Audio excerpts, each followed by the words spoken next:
Buonasera a tutti, mi permetto di attirare la vostra attenzione.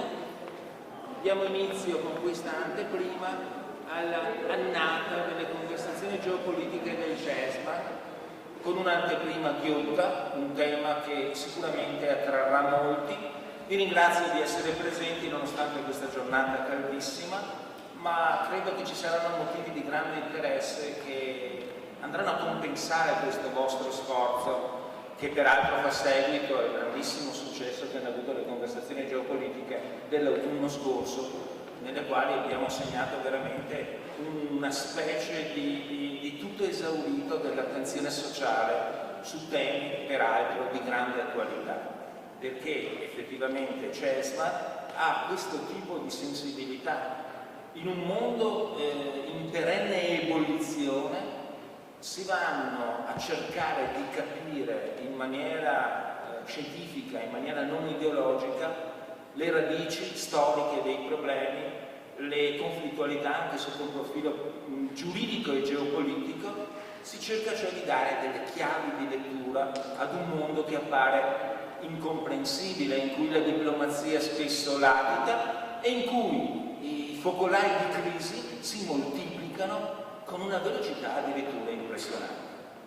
Questa sera avremo un relatore di eccezione che ci parlerà di un tema che sta diventando spinoso, terribile per la nostra Europa, ma prima di dare la parola a Fulvio Scaglione chiederei all'assessore Enrico Padoan, il professor Padoan del comune di Vittorio Veneto, che sempre generosamente ci ospita, ma anche con grande attenzione, ma anche con grande sensibilità, anche intellettuale e anche culturale, di dirci due parole per quanto riguarda la sua funzione e il suo ruolo. Grazie, e grazie ovviamente a chi ha organizzato a primis questo importante intervento, quindi grazie al CESMA, grazie per questi incontri che attraggono sempre insomma, un bel pubblico di persone interessate a questi temi ovviamente fondamentali, con un approccio insomma, particolare e centrato, diciamo così, sulla situazione internazionale, quindi anche portando all'interno Veneto temi che meritano di essere discussi, anche per avere insomma, delle prospettive più ampie per esercitare poi al meglio il nostro ruolo di cittadini e di cittadine. E grazie, insomma, benvenuto a Vittorio Veneto, grazie davvero di essere qui a presentare questa sua opera. Mi permetto solo di dire un paio di cose, sono troppo vicino. Mi permetto solo di dire due cose riguardo al tema, perché è un tema ovviamente importante e tuttora evidentemente centrale. La guerra in Ucraina va avanti dal febbraio 22, siamo ormai quindi da 3 anni e mezzo che assistiamo a questa carneficina, e io devo dire che insomma da persona, da figura politica, ma prima ancora in realtà da cittadino, anche insomma per passione, questione personale su questi temi, insomma voglio dire l'attenzione c'è sempre stata. Devo dire che sono sempre state dette delle cose abbastanza imbarazzanti, io credo, su questa situazione. Dico imbarazzanti perché si è arrivati, è vero che come si suol dire, no, la guerra, la prima vittima è la verità, però si è sempre davvero arrivati quasi da subito a stilizzazioni delle situazioni in campo, delle forze in campo, dei personaggi in campo. Chi sostiene la causa ucraina evidentemente ha offerto in questi anni un ritratto, mi permetto di dire, assolutamente sbagliato, fuorviante di quello che è stata l'Ucraina per 30 anni, cioè dal 91 in poi, perché l'Ucraina è sempre stato un paese con una transizione alla democrazia molto fragile, un paese sempre in cima alle classifiche per corruzione, un paese che ha attraversato colpi di Stato, insomma un paese che ha avuto una divisione anche nazionale molto, molto pesante, una costruzione dello Stato ucraino molto difficoltosa, e questo non per colpa degli ucraini o per colpa di qualcuno in particolare. Era un paese ex sovietico dove c'erano e ci sono insomma oligarchie economiche, un paese, voglio dire, che ha avuto un passaggio da un'economia di piano a un'economia capitalista e predatoria, e un paese fragile da tutti i punti di vista. Chi ha sostiene la causa russa ha dipinto l'Ucraina come una potenza militare, come un paese fascista, mentre dall'altra parte c'era la cosiddetta, quella che si chiama operazione militare speciale, la chiamano tutti, no? Quindi non una guerra ma un intervento per denazificare l'Ucraina, come se la Russia fosse la patria dell'internazionalismo, insomma, ecco. Stiamo parlando evidentemente di un paese che ha invaso un altro paese, dove all'interno di quel paese c'erano stati dei problemi con insomma, una situazione di conflitto anche basato sull'etnia. E oggi arriviamo ai giorni nostri in cui abbiamo Trump al governo degli Stati Uniti, abbiamo quello che succede in Medio Oriente con Netanyahu, tutta una serie di situazioni per cui noi siamo abituati a parlare di guerra, di nazione, continuiamo a parlare di annichilire le forze avversarie con bombardamenti mirati, ora addirittura la situazione in Iran è una situazione fuori controllo. È una situazione fuori controllo che, mi permetto di dire, ha delle radici strutturali, ha delle radici economiche, è un mondo che cambia, però ha anche delle radici nelle modalità di pensiero che stiamo sviluppando in questi tempi.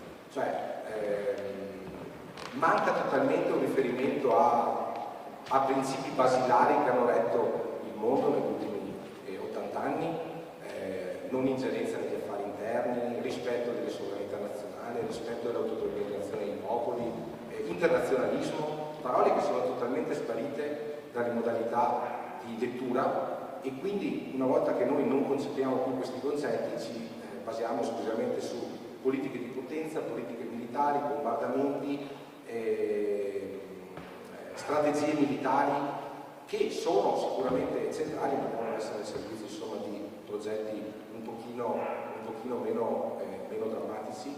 E mi permetto di dire, è 10-15 anni che queste forze, queste posizioni politiche vengono portate avanti, sempre per il bene, sempre per la sicurezza nazionale. Mi permetto di dire che 15 anni fa, quando queste forze non erano al potere, le cose erano perlomeno più tranquille a livello internazionale. Non siamo certo più sicuri oggi, nonostante si parli di sicurezza, di riarmo e di tutte queste cose qua, rispetto al recente passato, quando altre parole d'ordine erano maggiormente poste al centro del dibattito e anche in modo più responsabile. Quindi io credo che ben venga approfondire questi aspetti, anche la figura di Zelensky, che si trova ad essere il presidente di un paese invaso, ha una storia curiosa, mi permetto di dire, e quindi grazie al professor Scaglione per illuminare, per dare il suo punto di vista, offrendo insomma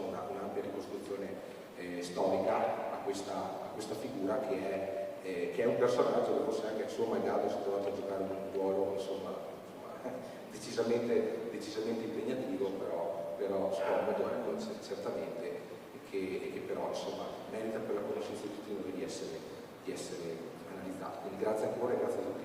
Grazie mille professore.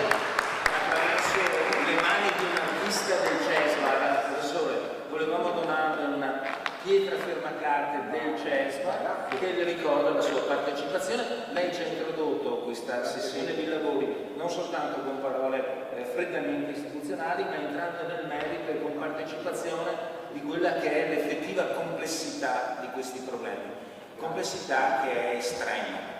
Io volevo, prima di andare oltre, prima di passare la parola al presidente del CESMA e anima del CESMA, l'ammiraglio Domini, fare un paio di ringraziamenti. Un ringraziamento mi sento di darlo di cuore a Vive TV. Vive TV ci dà un supporto costante, ha consentito di far vedere addirittura a livello internazionale le nostre conversazioni geopolitiche.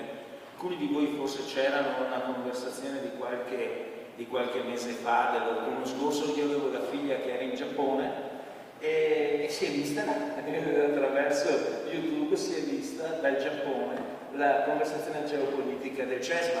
Quindi Vive TV, grazie mille. Un ringraziamento anche alla Scuola Diocesana di Formazione Sociale, che attraverso il direttore Moro, che purtroppo non può essere presente, ha comunque voluto prestare patrocinio.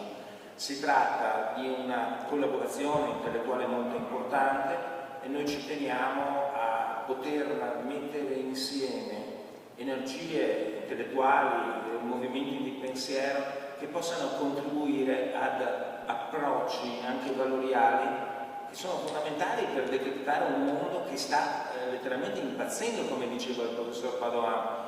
Quotidianamente si assiste a escalation che ci sorprendono e ci preoccupano, per la verità, per la violenza, per purtroppo l'esercizio brutale talvolta delle tecniche militari più sofisticate e quindi più letali. Si tratta di una situazione in questo mondo che merita una riflessione e merita anche che le persone di buona volontà possano creare una rete di pensiero, di rilettura e di contrasto ad una deriva che fa decisamente paura. Darei la parola, come anticipavo, a Roberto Domini. Roberto Domini non lo presento, non ha bisogno di essere presentato perché l'ammiraglio è l'anima di questo centro studi di geopolitica e diritto marittimo che è il CESMA. Ci anticiperà forse, perché non ha voluto rivelare neanche a me, che sono il suo storico moderatore, che cosa avrebbe detto in questa breve introduzione che farà. Forse ci parlerà anche delle conversazioni geopolitiche che arriveranno in autunno e che vi invito assolutamente a frequentare, perché cercheremo di dare, attraverso le nostre chiavi di lettura, una risposta a questo mondo bizzarro, una risposta ibrida, perché parleremo di guerre digitali e di geopolitica dello spazio, cose anche poco usuali ma di un interesse straordinario. Ammiraglio Domini, a te la parola. Grazie. Grazie Danilo per questa presentazione. Allora, prima di tutto volevo anche inquadrare il ruolo del nostro relatore di oggi.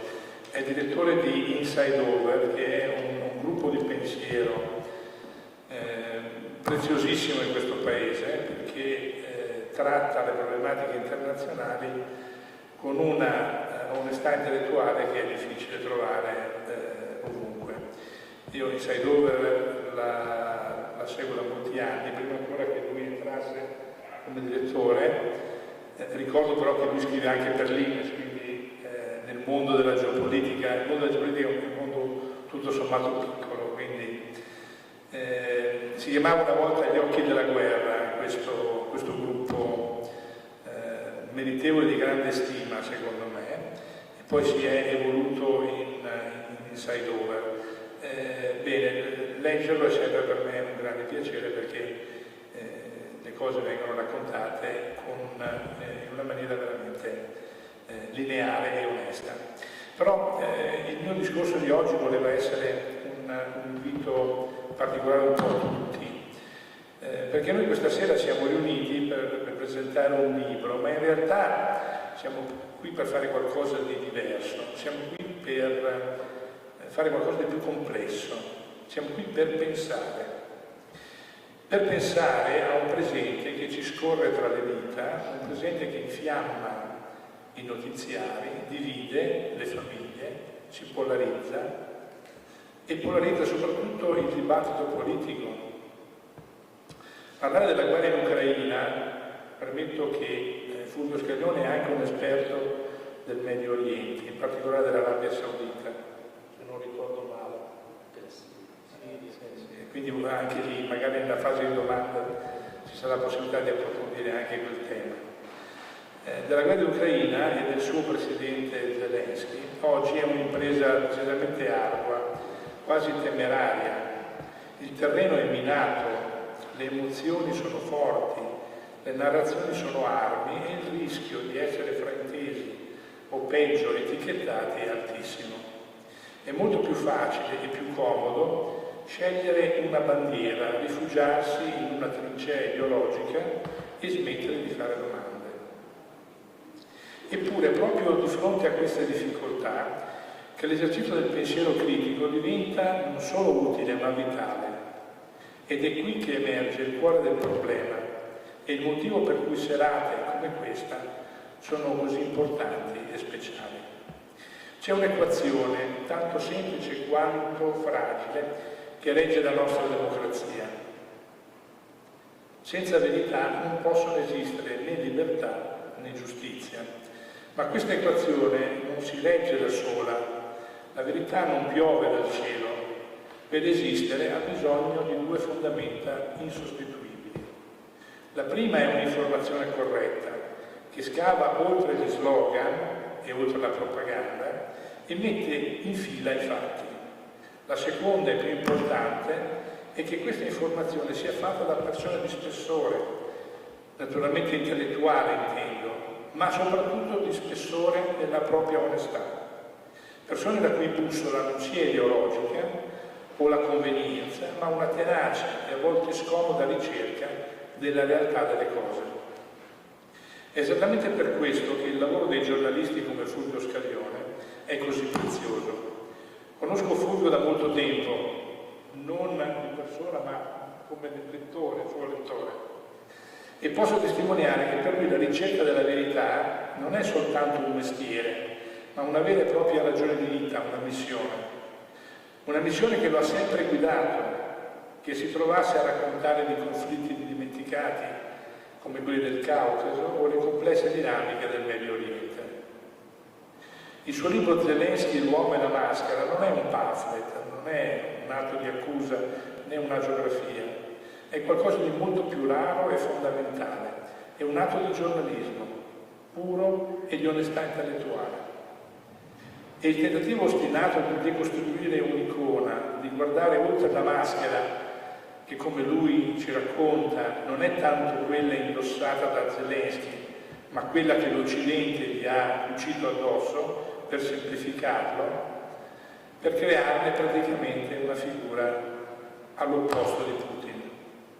Questo libro ci restituisce la complessità, perché è solo nella complessità che si annida la verità. Ci mostra la realpolitik, le mosse spregiudicate, il cinico gioco delle grandi potenze che si svolge sopra le nostre teste. Ma l'onestà intellettuale e la ricerca dei fatti da sole non bastano, hanno bisogno di un'ultima fondamentale componente, il coraggio. Il coraggio di fare domande scomode quando tutti si accontentano delle risposte facili. Il coraggio di sfidare la narrazione dominante, anche a costo di apparire controcorrente. Il coraggio di non aver paura delle parole e delle verità che esse descrivono. Senza questo coraggio, il coraggio di chi scrive, ma anche il coraggio di chi legge e di chi ascolta, la nostra comunità è destinata a perdersi, a smarrire la propria rotta democratica. Rotta, naturalmente, l'ufficiale di Maria non poteva che parlare di rotte. Perché quando una società per paura, per pigrizia o per conformismo rinuncia a indagare e a pensare, ha già iniziato a morire. Il libro che presentiamo questa sera è un potente antidoto a questa deriva, è un atto di fiducia nell'intelligenza del lettore, è un esercizio di salute democratica. Sono qui davvero onorato di lasciare la parola a un uomo che ha fatto della verità, dell'onestà intellettuale e del coraggio la sua missione. E vi chiedo quindi un applauso per Fulvio Scaglione.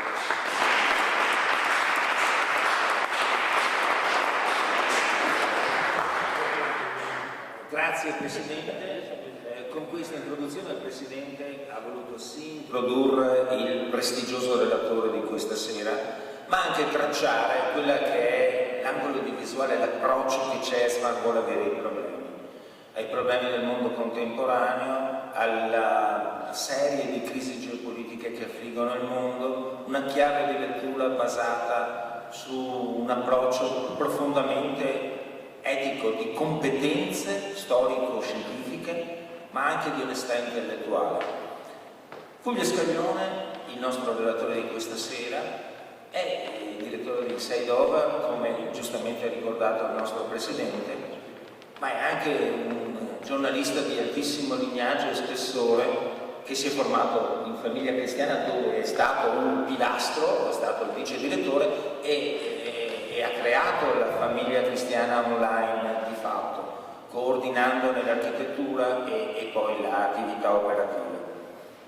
La sua attività si è sempre caratterizzata per dare una visione di altissima levatura qualitativa al ruolo del giornalista. Abbiamo bisogno di giornalisti che non siano soltanto cronisti settari, ma che siano studiosi dei problemi e che vogliono, attraverso il loro lavoro, dar voce a considerazioni che affondano le loro radici proprio dallo studio della storia, perché la geopolitica è figlia della storia, alle realtà che di fatto si vengono ad analizzare.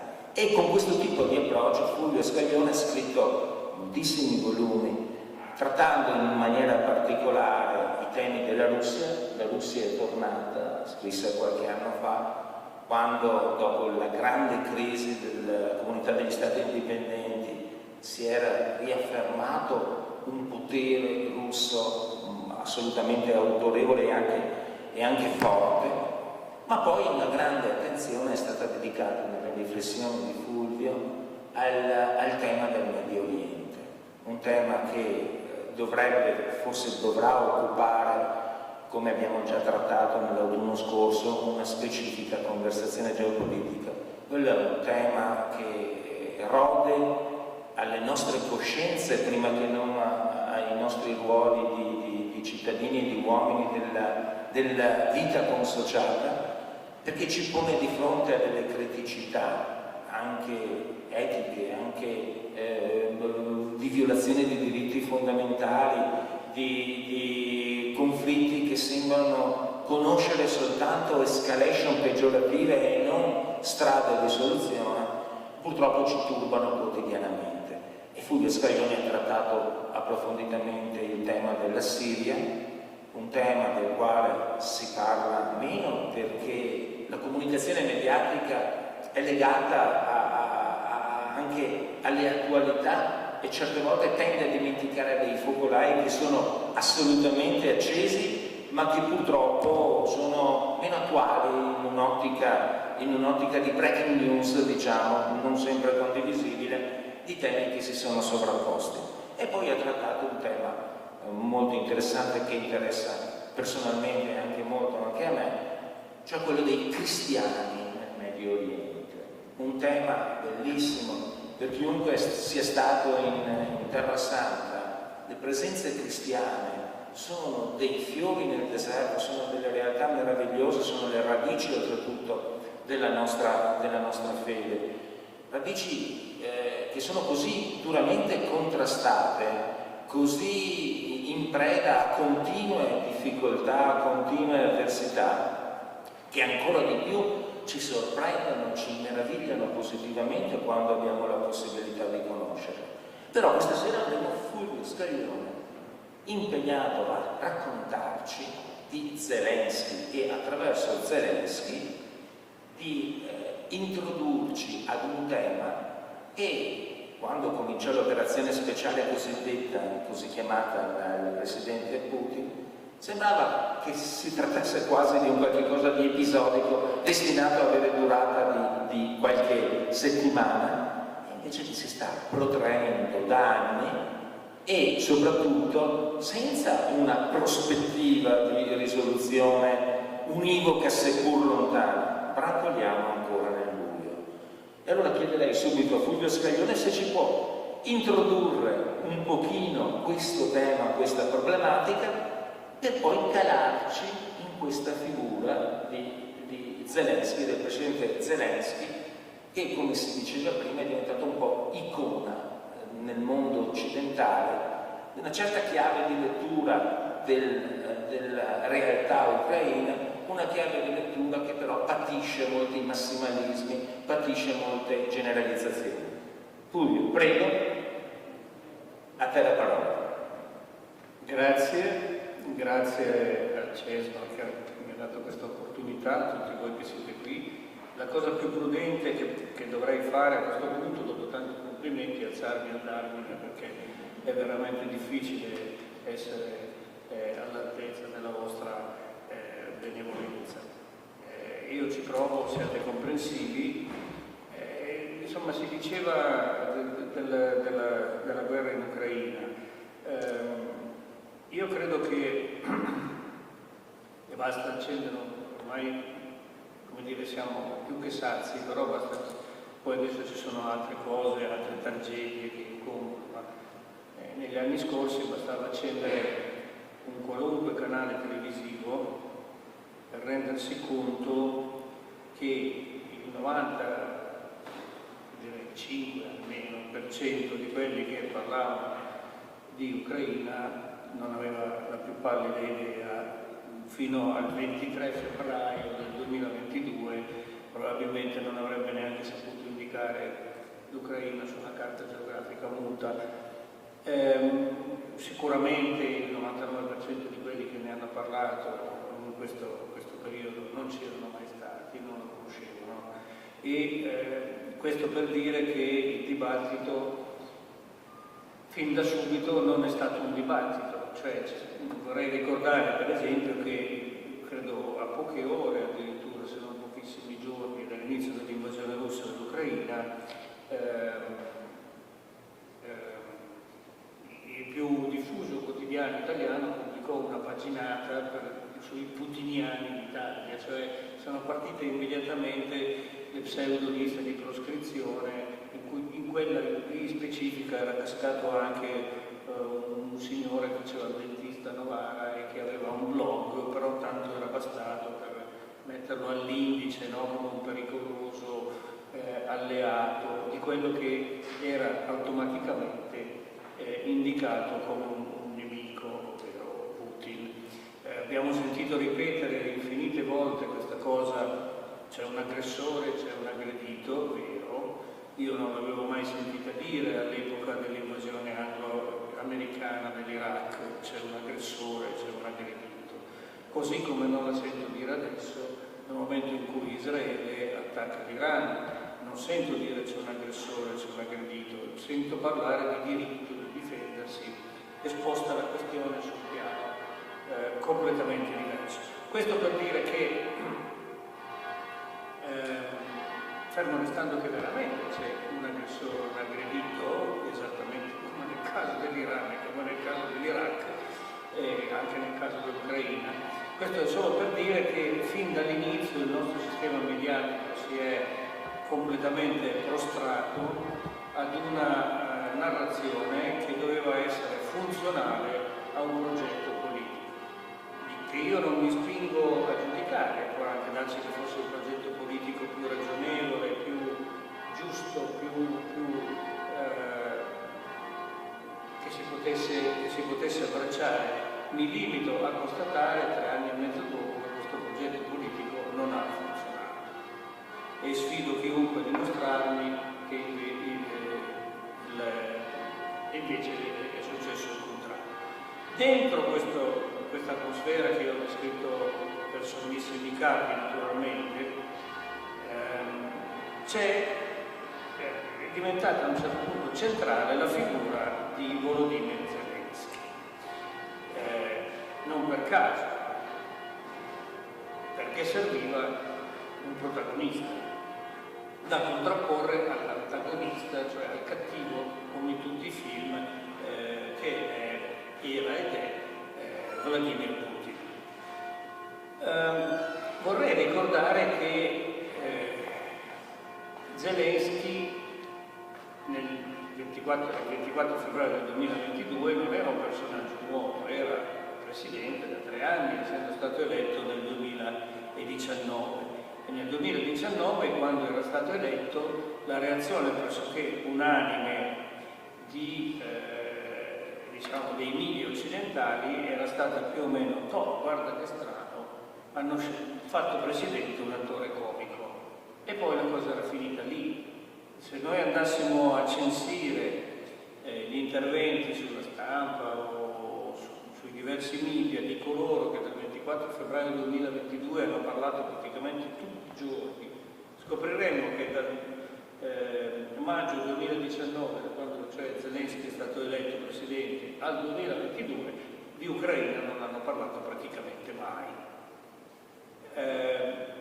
E questa è la ragione per cui io ho intitolato il mio libro L'uomo e la maschera, perché c'è uno Zelensky uomo, ma io per uomo intendo dire della realtà, uno Zelensky concreto che si può toccare, diciamo, e uno Zelensky, la maschera, uno Zelensky idealizzato, uno Zelensky che non era più un politico concreto, ma era ed è una specie di icona, di stemma per un certo tipo di battaglia e di progetto politico. Mi è stato chiesto in altre presentazioni come mi fosse venuto in mente di scrivere un libro su Zelensky, perché questo è in assoluto il primo libro che sia stato scritto e pubblicato in Italia sul presidente ucraino, a differenza che in altri paesi, naturalmente, dove però si tratta quasi sempre di pubblicazioni, come dire, encomiastiche, ecco, che rientrano nel settore maschera più che nel settore uomo. E la mia risposta era ed è questa, che da un lato, poiché di Ucraina, eccetera, mi ero occupato naturalmente già prima e poi anche quando non era di moda, diciamo, avevo il fortissimo sospetto che la vita, l'esperienza concreta di Zelensky fosse molto più interessante di come ci veniva raccontata, perché in fondo ci è sempre solo stato detto che Zelensky è un eroe, combatte per noi, difende la democrazia in prima linea anche per noi, e questo è quello che più o meno si è sempre detto di Zelensky, diciamo, da quando si è cominciato a parlarne praticamente in giù. Io sospettavo che fosse più interessante di così, più interessante di quei 3-4 tratti che si attribuiscono praticamente a tutti gli eroi, no? Come diceva Puccini, gli eroi sono tutti giovani e belli. Secondo me, nell'esperienza di Zelensky, siccome io, adesso scusate, lo dico, sembra una vanteria, ma un po' di conoscenza di quel mondo ce l'ho, ho viaggiato estensivamente in Ucraina quando, prima che diventasse oggetto della cronaca quotidiana, ho vissuto anni e anni a Mosca, ho viaggiato praticamente in quasi tutto il mondo ex sovietico, quindi 2 o 3 idee me le ero fatte anche prima. E quindi avevo il forte sospetto che ci fosse molto da raccontare. Sì, in questo senso volevo proprio chiederti di accantonare la maschera e gli slogan e di andare all'uomo. Famiglia ebrea, famiglia segnata dalla Shoah storicamente, perché ha avuto alcuni parenti in un campo di concentramento nazista, attore, uomo di spettacolo che improvvisamente si candida offrendo messaggi anticorruzione, utilizzando in maniera alacre e efficace le nuove tecnologie. La sua campagna elettorale fu gestita attraverso Instagram prevalentemente come social network. E poi l'elezione a presidente e qualche cambiamento rispetto anche a quelle che erano le premesse, i segnali che aveva voluto lanciare, con degli avvicinamenti a delle realtà che potremmo genericamente definire di destra. Ci potresti proprio spiegare questo percorso dell'uomo in maniera tale che riusciamo a capire l'uomo al di là della maschera? Come dicevo, intanto mettiamolo anche da un punto di vista semplice, no? Se volete da rotocalcolo, tanto per... E avevo la convinzione che fosse molto più interessante di così Zelensky. E infatti, perché un po' di cose le sapevo e poi ho fatto delle ricerche, infatti è così. Io non so quanti sapessero o sappiano che Zelensky ha poco più di 20 anni, era uno dei personaggi più famosi della televisione, dello spettacolo, dell'area, di tutta l'area ex sovietica. Non so quanti sapessero o sappiano che a 30 anni Zelensky era un milionario in dollari. Quanti sapessero, per esempio, che è di famiglia ebrea ma ha sposato una cristiana. Cioè, diciamo, immaginatevi una copertina di Oggi o di Gente. Zelensky è un personaggio che ci starebbe perfettamente bene. E questo è un aspetto. Io sono un giornalista, le storie curiose mi piacciono. L'altro aspetto è che avevo il forte sospetto, anche, diciamo, confrontando un po' di date, che la storia di Zelensky potesse essere emblematica, ed era questo l'aspetto più fondante, emblematica della storia dell'Ucraina post-sovietica. E infatti è così. E non solo poi ho scoperto dell'Ucraina post-sovietica, ma in un certo senso anche dell'Ucraina sovietica. Vi faccio un esempio. Zelensky nasce nel 1978 in questa città del centro-est dell'Ucraina che si chiama Kryvyi Rih. Kryvyi Rih è una città che fu sviluppata impetuosamente, perché nel giro di pochi decenni passa dall'essere un piccolo villaggio a una città vera e propria a fine 800, inizi del 900, perché scoprono dei giacimenti importanti di minerali. Quindi prima le miniere, sulle miniere costruiscono degli impianti siderurgici e ripeto, questa cosa cresce finché nel periodo staliniano Kryvyi Rih è uno dei centri della campagna di industrializzazione forzata dell'Unione Sovietica staliniana. Tant'è vero che nel 1939, appena prima dell'inizio della guerra, a Kryvyi Rih viene inaugurato l'altoforno più grande d'Europa. Era una città quindi centrale per la pianificazione economica dell'Unione Sovietica e non a caso è una delle prime città dell'Ucraina che i nazisti occupano quando invadono parte dell'operazione Barbarossa e invadono.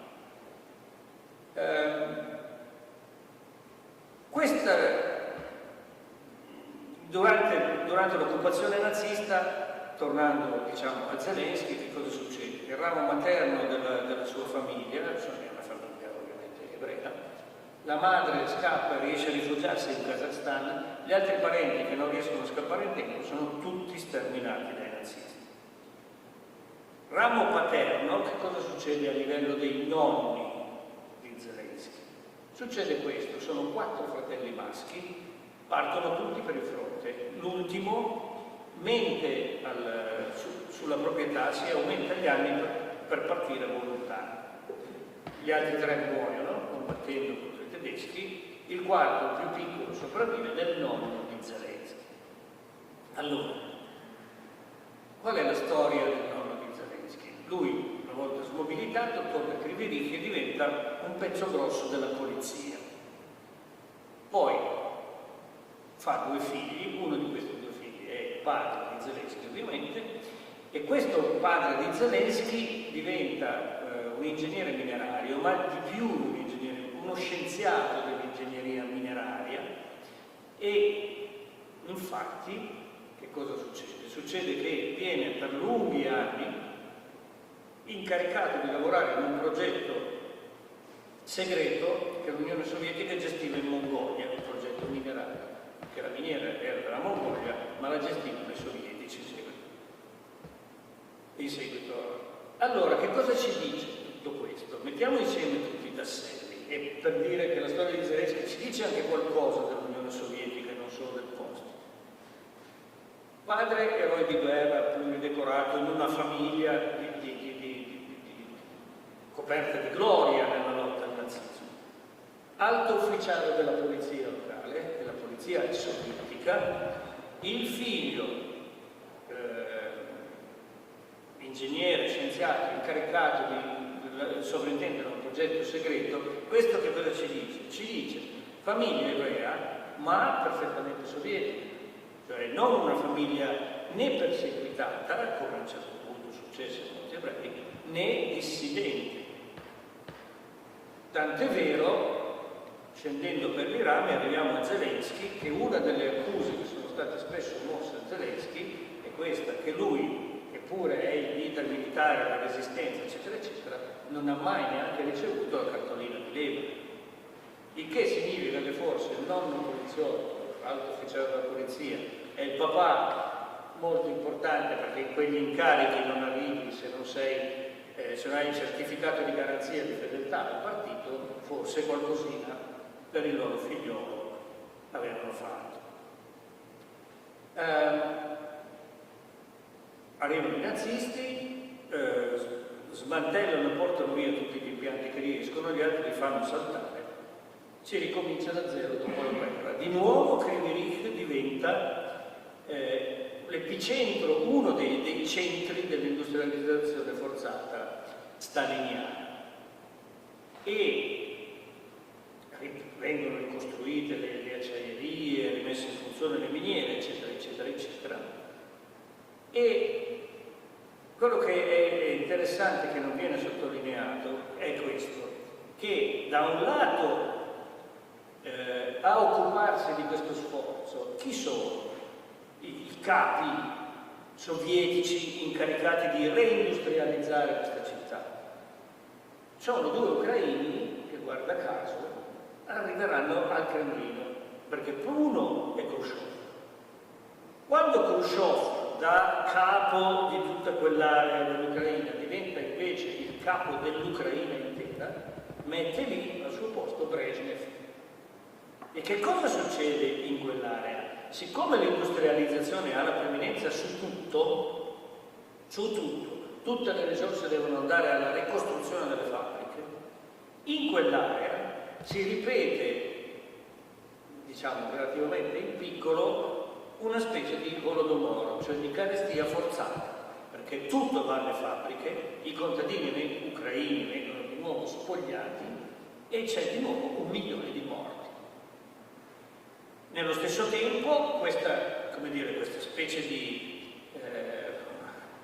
aspiratutto che è l'industria sovietica aspira anche le persone, nel senso che c'è bisogno di operai, c'è bisogno di braccia, e siccome i tecnici vengono dalla Russia, gli operai vengono dalle campagne ucraine, quindi Kryvyi Rih diventa una specie di crociolo dove si crea quella situazione che poi ha provocato, è stata una delle cause di tutti i disastri che abbiamo visto negli ultimi anni, cioè quella mescolanza diventata inestricabile tra russi e ucraini, russi ucrainizzati, ucraini russificati, perché poi lì finisce che parlano tutti il russo. Nelle campagne si continua a parlare ucraino, ma nelle città Kryvyi Rih si parla il russo. E questo è il brodo di coltura di Zelensky. Difatti Zelensky cresce esattamente come un russo, parla russo, ha questa passione forte per il teatro comico, brillante, che lo porta, come dicevo, giovanissimo a essere già famosissimo, e lui ha sempre recitato in russo. Pensate che il primo film che Zelensky recita prodotto in Ucraina, interpretato da Zelensky, che recita in ucraino, e in un ucraino peraltro che molti ucraini trovavano un po', come dire, messo lì così, è del 2018. 2018, pensate cosa c'è stato in mezzo. C'è stato il 2005 con la rivoluzione arancione, c'è stato l'Euromaidan nel 2014, ma lui nel 2018 e ancora solo nel 2018 arriva a fare una cosa in Ucraina. Nel 2019, quando si prepara per la campagna elettorale, lui va a ripetizioni di ucraino da uno dei più noti linguisti di Kiev. Questo per dire quanto lui fosse permeato di Russia, no? Tant'è vero che appunto, come tutti i ragazzi, lui nasce nel 78, quindi ragazzi degli anni 90, ovvero l'Unione Sovietica è finita, c'è questa rivoluzione dell'economia di mercato, una specie di liberi tutti, eccetera. Qual è il suo faro? Lui che vuole sfondare nello spettacolo e nel teatro. Il suo faro non è Kiev, è Mosca. E difatti lui triga, forca, eccetera, finché riesce a saltare sul carro di questo spettacolo che era una specie di di talent show per gruppi comici, proprio con le selezioni, le gare, le finali, il voto, eccetera, che lo porta appunto dove lui e il suo gruppo hanno successo, e riesce finalmente ad andare a Mosca, dove si fermerà, siamo a metà degli anni 90, dove si fermerà fino a circa metà del 2003. Questo per dire che c'è tutta una lunga fase in cui questa che adesso sembra una dicotomia insanabile, non esiste, non è neanche concepita, non è neanche immaginata. Allora lui ha successo, e questa trasmissione è interessante perché si chiama KVN, perché viene fondata nel 1961 da uno che si chiamava, è morto 2 anni fa, Alexandr Masliakov, che allora nel 61 era molto giovane e viene incaricato di presentare, di condurre questa trasmissione, questa specie di talent, come vi dicevo. Ma è interessante di nuovo perché l'esperienza di Zelensky ci parla anche del passato. Perché viene fondata nel 61, siamo in piena era Khrushchev, il disgelo, e quindi anche ridere, anche scherzare, anche fare delle battute un po' irriverenti diventa una cosa buona. Viene poi Khrushchev nel 64 viene silurato, e la trasmissione subentra l'era Brezhnev, che non era proprio questo, come dire, allegrone, non era proprio uno dotato di tantissimo senso dell'umorismo, e infatti inizia negli anni 70 la trasmissione viene chiusa. Quando rinasce questa trasmissione? Sempre con questo Masliakov che passava attraverso tutte le epoche impassibili, rinasce nel 1986, la perestroika, Gorbaciov e la glasnost. Ma questa trasmissione che trascina Zelensky al successo è una cosa talmente importante, vista da milioni e milioni di persone in tutta l'area post-sovietica, che Vladimir Putin nel 2001, praticamente appena diventato presidente, va negli studi televisivi di questo che è il primo canale della TV di Stato russa a rendere omaggio alla trasmissione, perché Putin, che stupido non è mai stato, capiva quanto potesse essere importante non mostrarsi, eccetera, eccetera. Questo è il milieu in cui cresce Zelensky. Ed è uno Zelensky che, come ho cercato di dire prima, viene da una famiglia che, ammesso che si possa dire così, per l'Unione Sovietica era una famiglia bene, una famiglia borghese, alta borghesia. Perché, ripeto, una famiglia dove, nonostante l'origine ebrea, c'erano degli incarichi e dei livelli di fiducia rispetto alla politica molto alti. Zelensky ha fortuna, si fa i soldi, si fa la fama, ma neanche tanto con la Russia, ma con le istituzioni russe, perché lui lavora per la TV di Stato russa, lavora con i produttori russi. I produttori russi, esattamente come quelli ucraini che poi frequenterà, sono nient'altro, in un modo o nell'altro, che i famosi oligarchi di cui si parla tanto male, perché erano quelli che gestivano i flussi finanziari, quelli che gestivano il denaro ce l'avevano quelli lì in un modo o nell'altro, più o meno direttamente. A un certo punto, è il 2003, Zelensky rompe con Mosca. Non si è mai capito esattamente bene perché sono state addotte varie spiegazioni. Una, per esempio, che quel famoso Masliakov lo volesse accanto a sé alla direzione del programma, però dicendogli: guarda, a me interessa tu che sei bravo, sei pieno di talento, i tuoi non mi frega niente, e lui non volesse abbandonare i suoi, quelli del suo gruppo. Si è parlato di un certo antisemitismo latente negli ambienti della televisione, dove pare che lo chiamassero il giudeo, ma insomma sono voci, non si è mai saputo esattamente perché. Fatto sta che lui torna a Kiev nel 2003 e nel 2003 lui fonda il suo studio di produzione cinematografica televisiva, che si chiama Quartal 95, che era l'indirizzo suo di casa a Cremiri.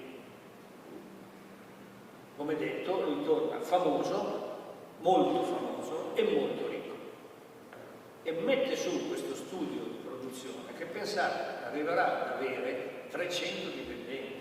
300 dipendenti è un'azienda, una grossa azienda, non è una roba lì. Questo per darvi l'idea sia del suo grado di intraprendenza e sia del suo grado di successo e di potenzialità economica.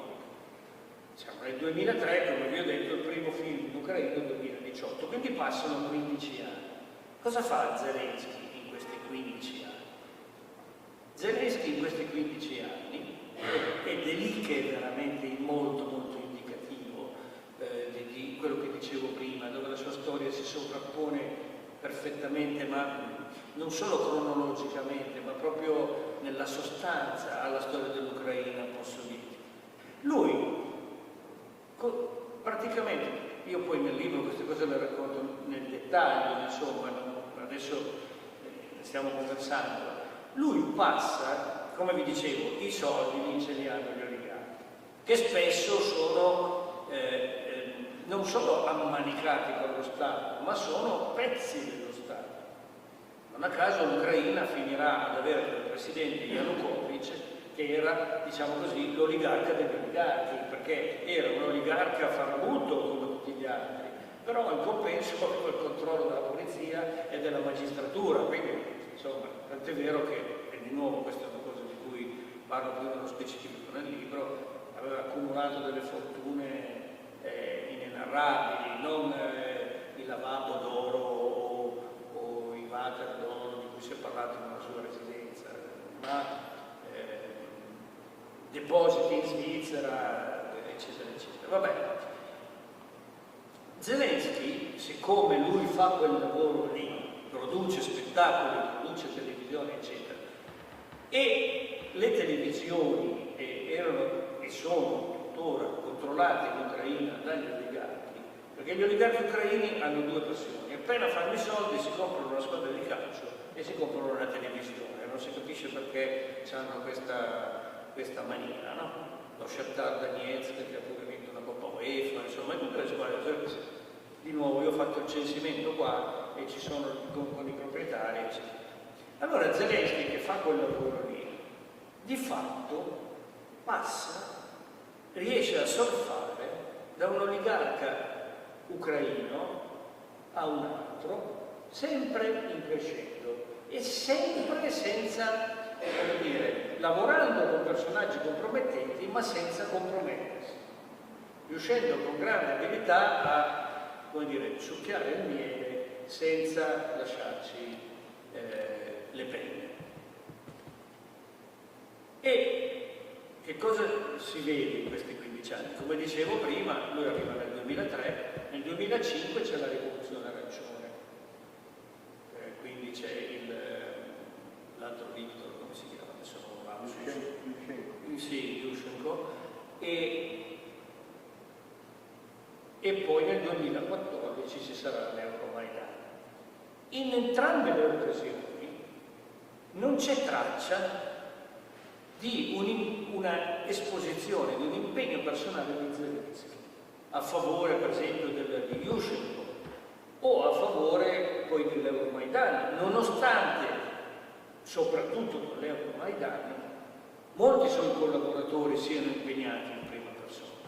Proprio perché Zelensky in quelle fasi è impegnato a fare questa operazione di grande equilibrismo, no? Cioè di cercare di navigare sulla superficie senza sprofondare. E questa cosa funziona perché appunto le sue capacità produttive crescono, ha contratti sempre più importanti, ha uno status sempre più importante. Lui e la moglie nell'Ucraina degli anni 2000 sono come si diceva, come si chiamavano, Brangelina, non so, Brad Pitt e Angelina Jolie, cioè sono due del jet set che fanno una vita del jet set, ma cioè senza ipocrisie, senza nascondersi. Era noto che lui aveva la passione per gli orologi di gran pregio, lei aveva la passione dei gioielli, era normale, erano una coppia di glamour di grande successo. E l'idea della politica come viene a maturare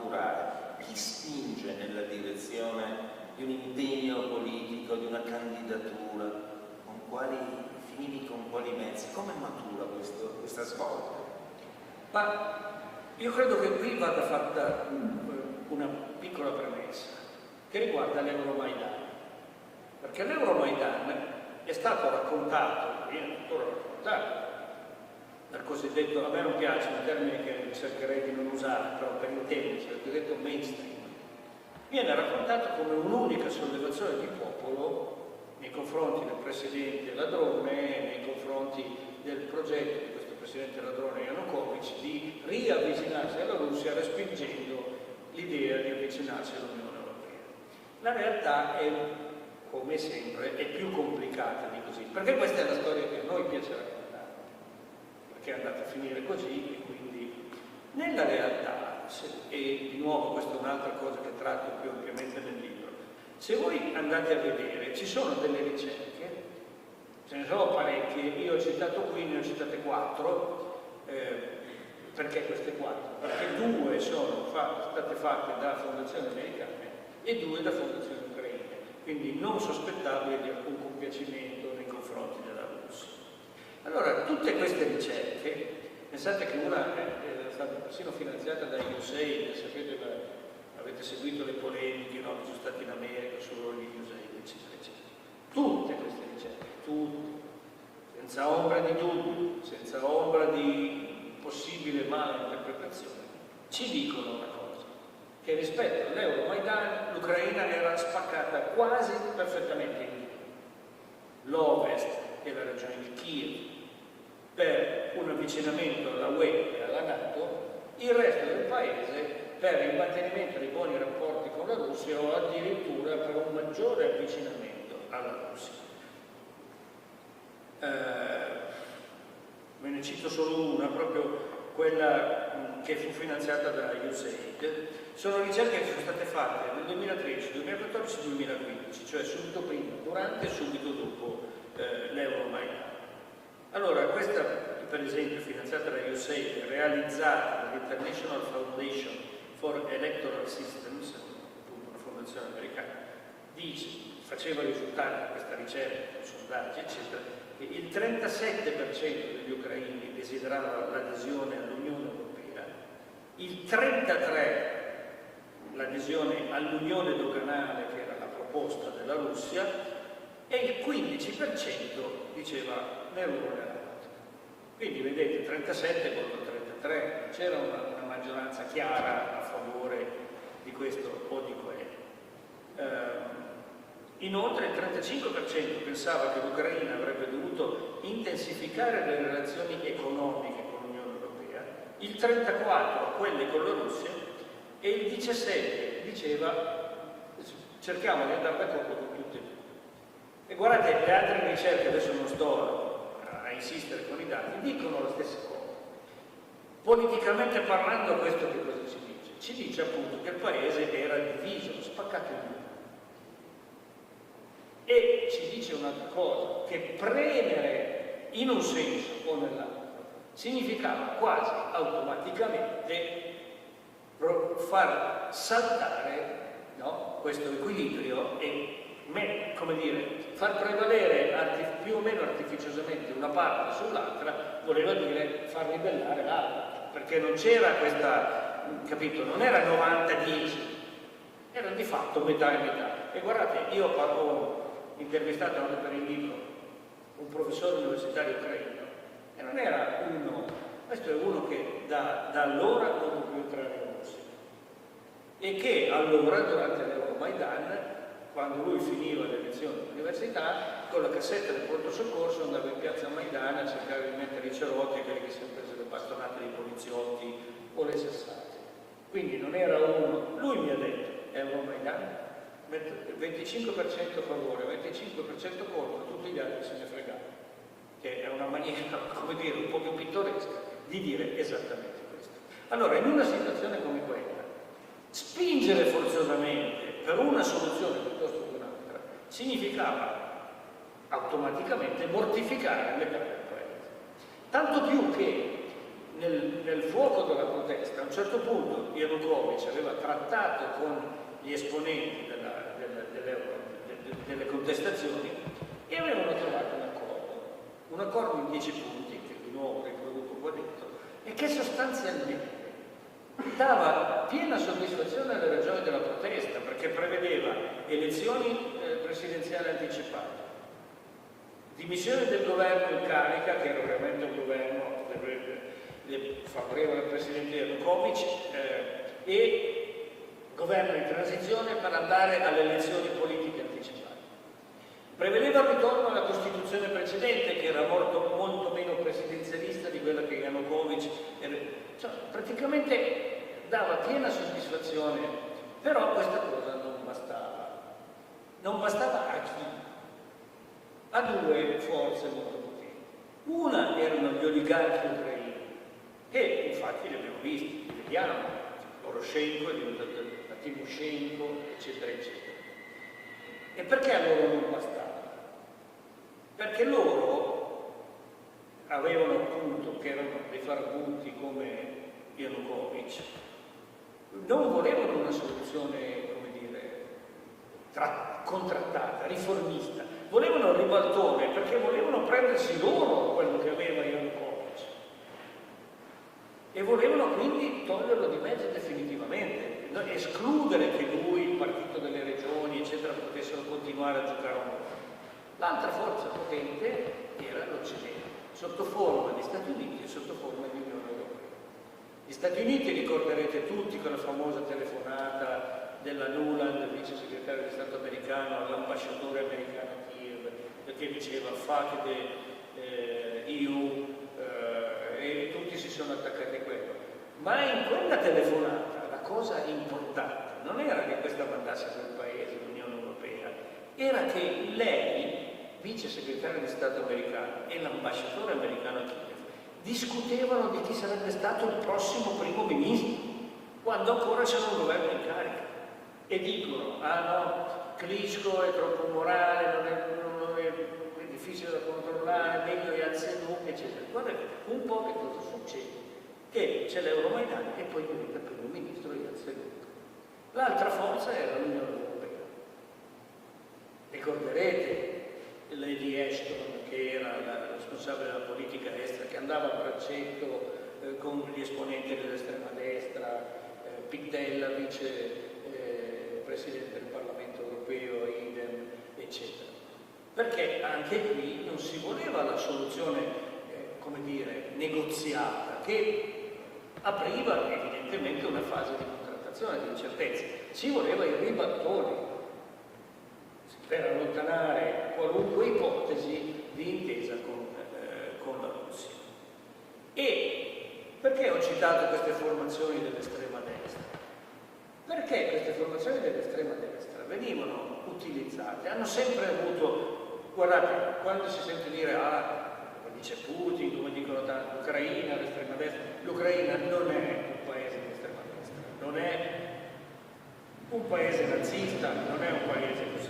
È un paese però dove ci sono delle frange di estrema destra, fascista o filonazista, ci sono, che hanno sempre preso pochissimi voti alle elezioni, perché credo che l'elezione in cui questi partitini hanno messo insieme il massimo abbiano preso il 4% tra tutti. Ma questi sono una grandissima forza, sono sempre stati una grandissima forza di manovra per gli oligarchi ucraini. E qui c'entra il calcio, perché molte di queste formazioni, compresi i primi battaglioni che si sono opposti al separatismo nel Donbass, erano formati da ex gruppi, prima sportivi e poi paramilitari, generati appunto dalle curve degli stadi di calcio, finanziate loro, come le squadre, dagli oligarchi. E quindi, perché sono stati importanti questi? Perché erano, detto molto brutalmente, erano quelli che sapevano menare, cioè erano quelli che andavano in piazza e non le prendevano le poliziotti, ma spesso le davano.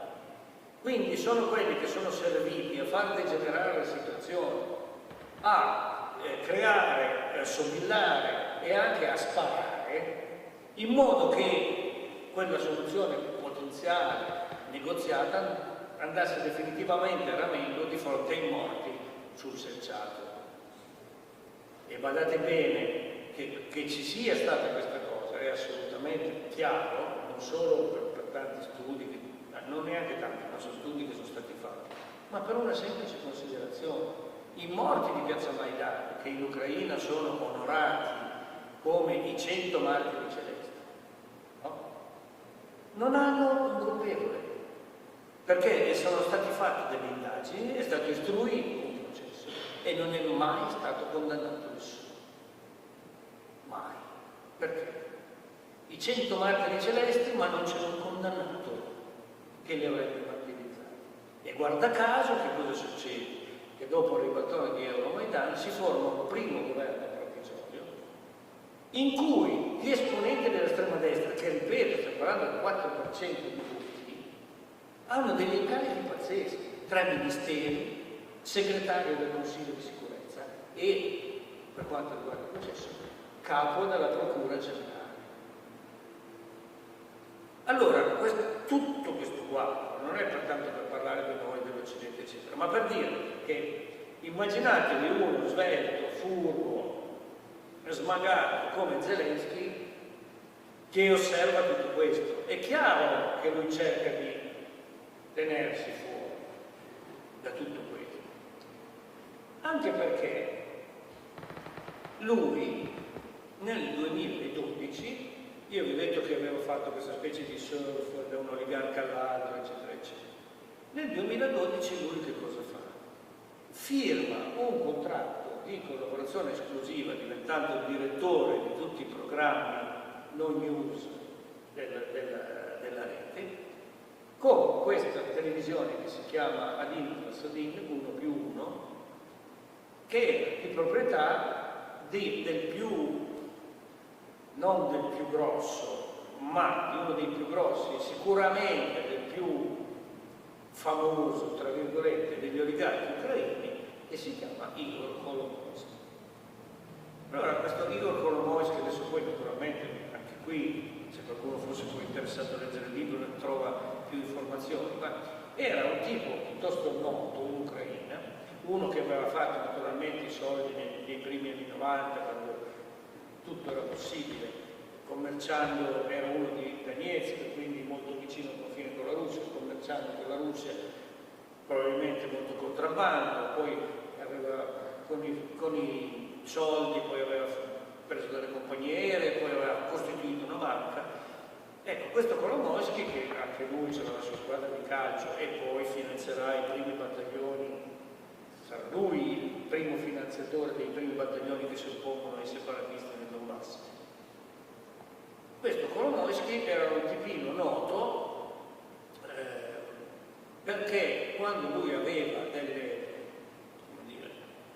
diatribe da fare con qualcuno, spesso gli faceva consegnare una barra per, come dire, fargli capire che il messaggio era chiaro, se si addiveniva ad un accordo era meglio. Ed era uno che usava per esempio i bastonatori delle curve, proprio ci sono episodi molto, molto precisi, molto chiari e documentati, il fatto che lui mandava queste squadracce per esempio in una fabbrica a minacciare i lavoratori per creare problemi, magari una fabbrica che lui voleva acquisire e allora cercava di renderla ingovernabile. Era un tipo così e questo era universalmente noto, non era una questione, non è che l'ho scoperto prima. E Zelensky, imperturbabile, si mette in affari con questo qua. Questo, scusate la lunga, però era per dare un po' di quadro così, anche storico, per rispondere alla domanda, ma come mai a un certo punto a Zelensky viene l'idea di mettersi in politica? Lui non l'ha mai raccontato, anzi ha raccontato un sacco di simpatiche balle, perché c'è stata per esempio un'intervista al Corriere della Sera della moglie, quando lui è stato eletto, con la moglie che diceva ma io non ne sapevo niente, me l'ha detto all'ultimo momento, io gli ho detto ma non farlo, ma sei pazzo, ma cosa fai? Questa cosa bellissima, no? Proprio stupenda da raccontare, chi può resistere a una balla raccontata bene? In realtà che cosa sappiamo noi? Noi sappiamo che nel 2016 uno dei suoi più stretti collaboratori e amici dai tempi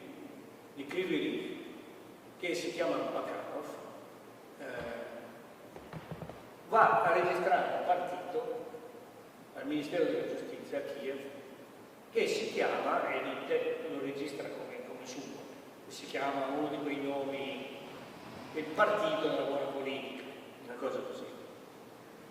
Nel 2017 lo stesso Bakanov torna al Ministero della Giustizia e fa cambiare il nome al partito che aveva registrato l'anno prima e lo fa chiamare Servo del Popolo, perché nel frattempo era uscita questa serie TV con protagonista Zelensky intitolata Servo del Popolo, che aveva avuto subito, immediatamente, un successo strepitoso. E qui siamo nel 2016, nel 2017 c'è un ulteriore passaggio di consolidamento di questa registrazione e nella notte di Capodanno del 2018 Zelensky annuncia di volersi candidare alle presidenziali che si terranno a marzo dell'anno successivo. Ora, qui, punto primo, non è assolutamente vero che Zelensky abbia pensato all'ultimo momento, ma non so cosa fare questo fine settimana, mi candido alle presidenziali. Ci pensava in realtà da almeno 2 anni e mezzo prima del voto che lo consacrò presidente. E ci pensava in maniera organizzata, cioè andando in collaborazione, già avendo una struttura di collaboratori che se ne occupava. Quindi la signora Zelensky molto simpatica, molto carina e tutto, ma insomma, un po' diciamo bugiardina, ecco, a meno che il marito non avesse tenuto tutto nascosto, sono cose che succedono in molte famiglie. Ma detto questo, che cosa si lui non ha mai raccontato esattamente, a parte questa favoletta, non ha mai raccontato esattamente come sia nata la cosa. Quello che si pensa è che alle spalle di questo suo moto verso la politica ci fosse proprio Kolomoisky. Lo si pensa per diverse ragioni. Una è che, per esempio, come ho detto, nel 2017 esce Il Servo del Popolo, questa serie, che poi avrà 3 edizioni, 2017, 2018 e 3 puntate nel 2019, perché poi ci sono le elezioni. E questa serie, che ripeto ha un successo straordinario subito, ci parla di questo professore di storia, mite, un po' anche, si direbbe, scusate per la geopolitica, un po' sfigato, che è stato piantato dalla moglie, che è costretto a vivere con i genitori perché non può permettersi un appartamento suo, che sta facendo lezioni in classe quando arriva il preside e gli porta via tutti gli studenti perché gli servono per fare volantinaggio, insomma una marchetta politica per lo suo amico. Allora questo mite professore, sempre tranquillo, sempre così un po' anche rassegnato, gli parte l'embolo e fa una tirata dove dice: questi sono tutti dei ladri, schifosi, non gliene frega niente, il paese va in malore, questi fanno così. Viene ripreso a sua insaputa da un allievo che posta in rete questo sfogo diventa virale, come non è, questo professore si ritrova a essere presidente dell'Ucraina. Ora, questo per dare l'idea, perché poi io vi devo dire una cosa, io mi sono anche trovato con persone che dicono: tu hai scritto un libro per parlare male di Zelensky. No, io ho scritto un libro per parlare di Zelensky, punto. Il mio libro ha non mi ricordo neanche più, credo 148 pagine, quanti sono. Vabbè, ho circa 160 note nel libro, con tutti i riferimenti per cui il lettore può andare a controllare se sto dicendo scemenze, se queste cose non esistono, se le ho inventate perché sono un nemico di Zelensky, cosa che mi sembra anche veramente molto stupido. Comunque sia, come vi dicevo, nel 2017 esce che incontra il sentimento degli ucraini, perché Zelensky non è un personaggio eccezionale, vorrei che fosse chiaro questo. Zelensky è un uomo fuori del normale, è uno di un intuito, di una sveltezza, di una capacità di reazione veramente fuori del normale. Ma ovviamente, essendo una storia umana e non una storia dell'iperurano, è un uomo che come in tutte le carriere ci sono le luci e ci sono anche le ombre. Volevo chiederti una cosa proprio in questa ottica, anche perché il Presidente mi invitava a lasciare poi, no, ma abbiamo da completare un percorso, dopo lasciamo alcune domande, giustamente. Lui ottiene un grande consenso elettorale. Questo consenso elettorale come lo va a gestire? E mi spiego meglio la domanda che voglio farti, che credo sia molto interessante. Qual è il posizionamento geopolitico che lui tra il 2019 e lo scoppio di questa invasione russa vuole dare all'Ucraina? Quali relazioni, per esempio, con gli interessi economici degli Stati Uniti d'America, che in quel periodo ribollivano nell'Ucraina, che adesso hanno dato un colpo di coda recente con l'accordo sulle terre rare stipulato poco tempo fa?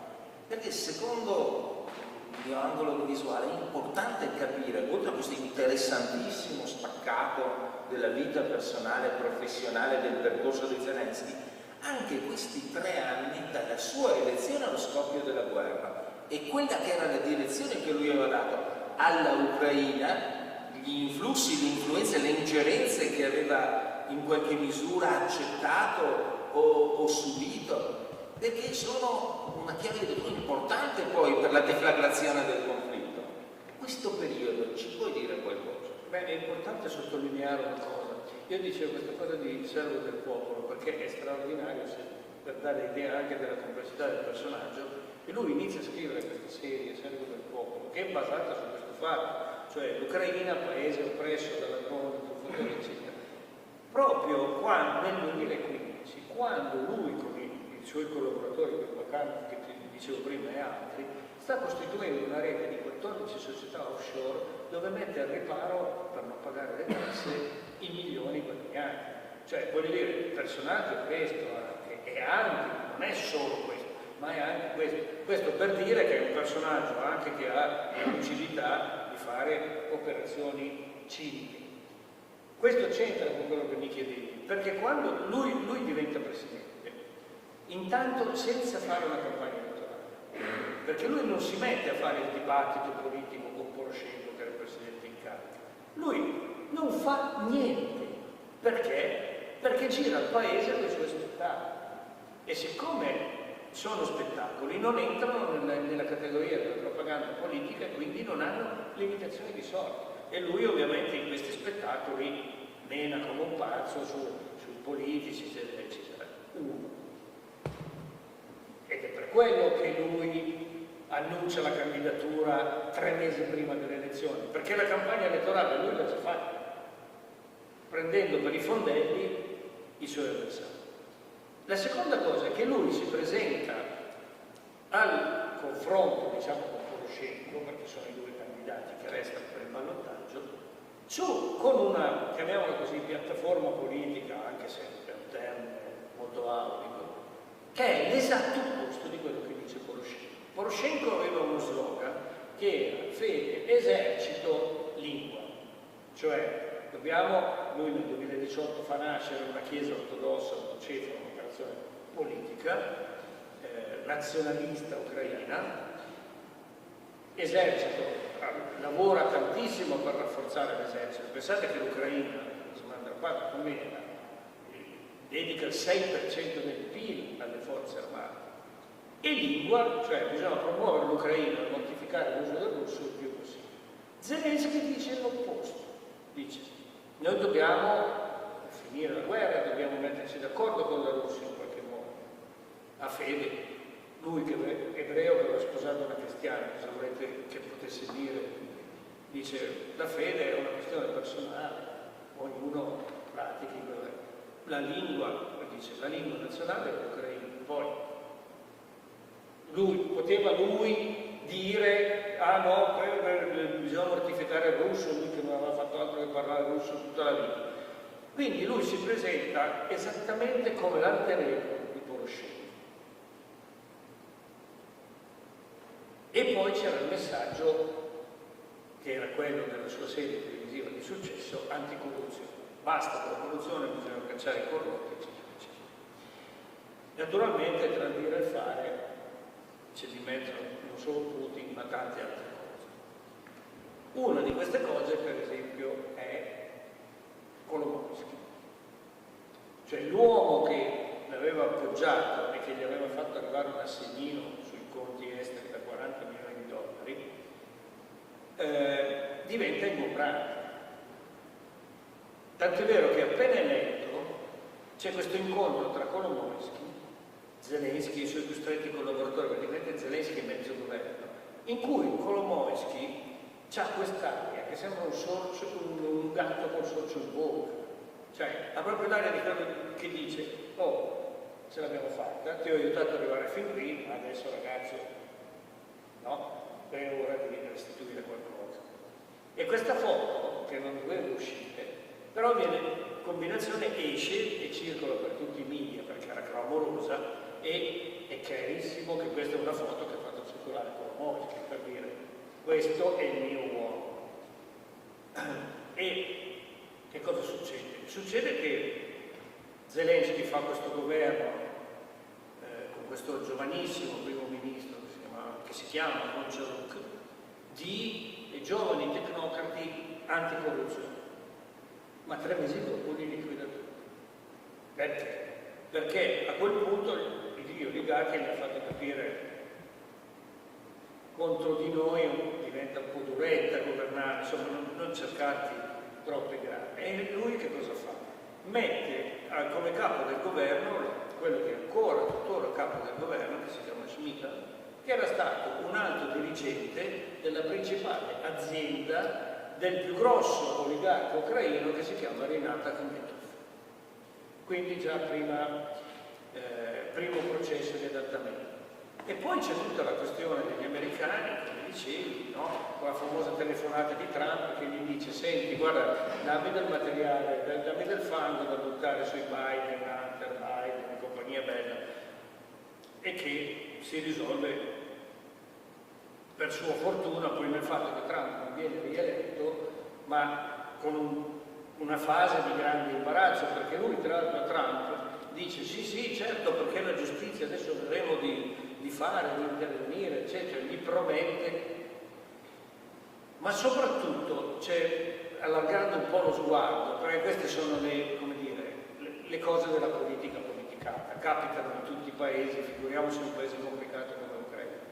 Ma quello che va notato è che l'invasione russa, come sappiamo, è del 24 febbraio 2022. A fine 2021 Zelensky è un uomo politicamente morto. I sondaggi sono tutti contro di lui. Lui che aveva vinto col 73,2% delle preferenze è ridotto, non dico ai decimali, ma è ridotto veramente ai minimi termini. Il Razumkov Center di Kiev fa un sondaggio in cui non chiede ai potenziali elettori chi votereste, ma chiede al contrario chi in nessun caso votereste, e questo sondaggio lo vince Zelensky. Come siamo arrivati lì? Come siamo arrivati dal 73,2 allo sputazzamento, diciamo? Siamo arrivati attraverso appunto le incertezze, i cambi di governo non ben spiegati, non ben capiti dalla gente, il fatto che questo potere degli oligarchi, nonostante le promesse, non venisse realmente limitato. Il fatto che la crisi del Donbass, nonostante la buona volontà, colpa sua, colpa di Putin, non stiamo in questo momento a deciderlo, anzi, man mano peggiorava. Ma poi tante altre cose. In realtà l'uomo di governo Zelensky pre-guerra non dà una grandissima prova di sé. Pensate, c'è il Covid. Zelensky in 2 anni diciamo del Covid, cambia 5 ministri della sanità. 5. C'è la crisi e l'Ucraina esce dalla fase Covid con il più basso tasso di vaccinazione della popolazione in Europa, 35%, quando il 45% della Russia già si sembrava un disastro. Crisi nel Donbass, questa guerra latente, eccetera, eccetera. 4 ministri della difesa vengono cambiati. Prima dell'invasione russa, poi ne cambierà altri 3, ma comunque 4. E insomma, voglio dire, la performance di governo non sembra essere, anche perché appunto Zelensky ha dei condizionamenti pesanti, da cui esce, e questo di nuovo per ribadire che l'uomo politico, intanto che Zelensky è un uomo politico, perché è un grosso errore pensare che sia un attore prestato alla politica. Zelensky è un politico vero, che forse per errore faceva il comico prima, direi quasi. In secondo luogo c'è da dire che Zelensky è un politico, appunto un politico vero anche nella gestione, non del governo, perché come abbiamo visto non fu felice, ma nella gestione del potere. Perché Zelensky a un certo punto si rende conto che lui non ha il potere vero sul paese. Perché quando lui è stato eletto presidente, subito dopo sono state fatte le elezioni politiche, dove servo del popolo ottiene la maggioranza assoluta da solo, con tutta una serie di partitini alleati e quindi nessun problema lì. Ma cosa succede? Che pochi mesi dopo si fanno le elezioni amministrative nelle regioni e lì, perché è passato un annetto già, che cosa succede? Che servo del popolo, da est a ovest, da nord a sud, in tutti i centri di un minimo di significato, prende una batosta terrificante. A Kiev, il candidato di servo del popolo, che diventerà poi vice premier, quindi non un personaggio, una donna, arriva non seconda, neanche terza, quarta. Nella capitale, servo del popolo è il quarto partito. Questo è molto eloquente. Abbiamo un tempo che c'è tiranno e il Presidente ama coinvolgere anche il nostro pubblico nel dibattito, nelle domande, nelle discussioni. Ti volevo chiedere due cose lapidarie prima di dare la parola al nostro auditorio, proprio con risposte fulminanti se possibile. Uno, il rapporto con Putin, prima e dopo il conflitto, in massima sintesi, ma credo che anche questo sia un passaggio importante per cogliere l'epocalità del fatto legato al conflitto. Ti rispondo subito al volo, nessun rapporto. I due si detestano, si sono sempre detestati. Quando Zelensky è stato eletto, Putin lo ha veramente preso in giro. La seconda cosa, in questa complessità di scenario, quali orizzonti intravedi per un futuro prossimo venturo? Questa diamo la parola, è la domanda da $1 milione. Ti dico la mia conclusione e poi magari se c'è tempo elaboriamo. Secondo me questa roba andrà avanti ancora, questa roba tragica della guerra. Io ringrazio tantissimo Fulvio Scaglione. Voi avete colto l'importanza dell'analisi del sottostante, del sotterraneo rispetto alla figura di quest'uomo, del quale conosciamo soltanto una funzione antirussa, mentre scopriamo che era affiliato alla cultura russa, alla società russa, alle istituzioni russe, prima ancora che ucraino, del quale impariamo che ha imparato l'ucraino poco prima dello scoppio della guerra in maniera compiuta, in maniera formale. Ci interessa conoscere peraltro le vostre domande. Se c'è qualcuno che vuol porre qualche quesito, basta che si avvicina qua e consegniamo, ecco qua, il microfono e ascoltiamo con interesse. Buongiorno, Roberto Toffo. Volevo solo fare questa considerazione. Lei ha parlato di Zelensky come un politico. Io sto pensando ai vari politici che abbiamo a livello globale, che però credo che non contino niente questi politici. Mi spiego. Se sono notizie fondate, pochi giorni dopo dell'invasione gli ucraini e i russi si erano messi d'accordo per un accordo che sembrava che poteva soddisfare entrambi. Sembra che sia arrivato direttamente il presidente Johnson, un inglese, spinto dagli americani, ed è saltato tutto.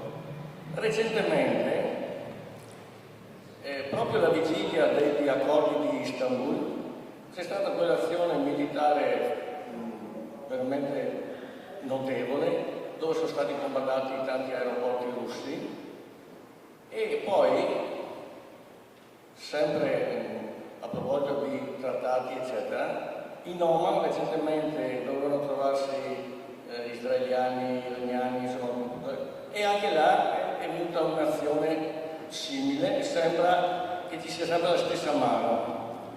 Allora io dico, mi sembra che i vari politici che si legge nei vari sono dei burattini in mano a un potere che vuole a tutti i costi la guerra, e io mi sento veramente, io come cittadino mi sento veramente impotente, perché vedo che stanno andando... Chiedo scusa, facciamo la domanda, perché il tempo è molto poco, allora dobbiamo cercare di sapere se questi politici contano qualcosa oppure sono dei burattini che devono seguire ordini non si sa da chi.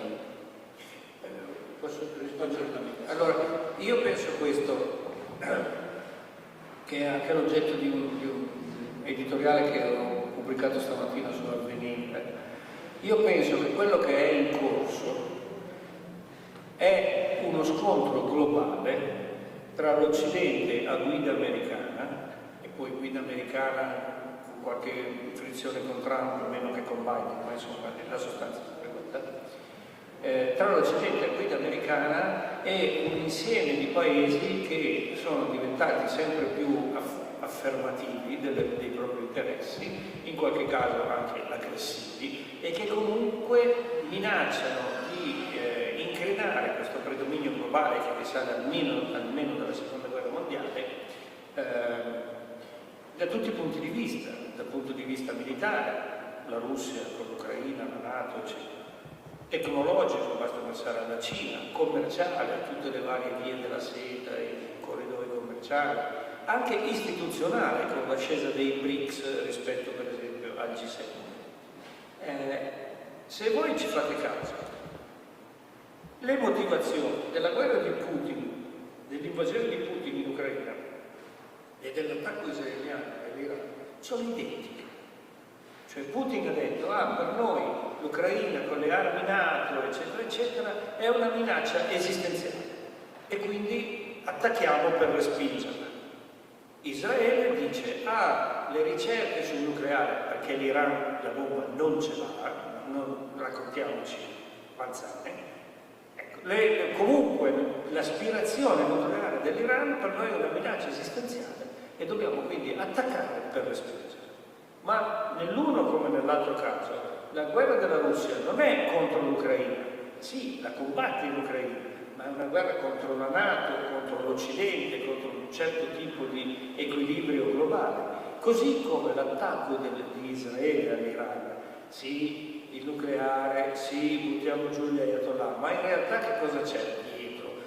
Ieri sono arrivati 18 aerei americani carichi di armi per Israele, cioè il cancelliere Merz tedesco ha detto Israele fa il lavoro sporco per noi, cioè è una cosa più ampia di Israele questo sforzo militare. Perché? Perché l'Iran è parte di una certa coalizione di cui fanno parte anche Cina e Russia, che con l'Iran hanno firmato degli accordi di partnership globale, la Cina nel 21 e la Russia nel gennaio di quest'anno, per spostare indietro l'influenza di nuovo politica, tecnologica, economica, militare di Russia e Cina attraverso l'Iran in Medio Oriente.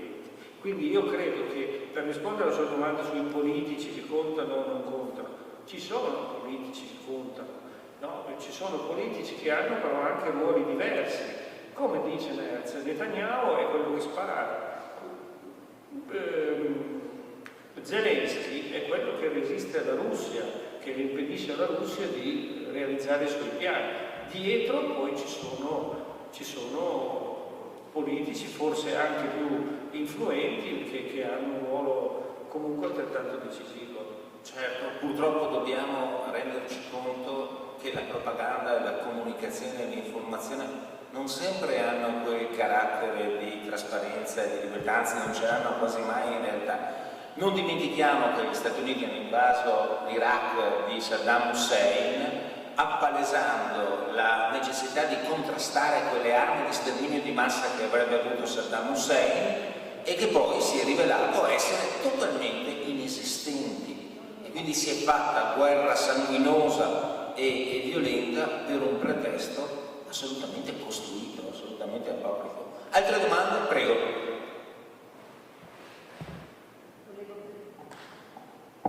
Volevo precisare che le armi non erano inesistenti, erano state prefabbricate le prove, Hanno costruito e hanno posizionato. dagli americani, ormai è noto dappertutto. Io ho una domanda, Zaluzhny, e quindi vorrei chiedere, praticamente stiamo guardando verso un po' il futuro.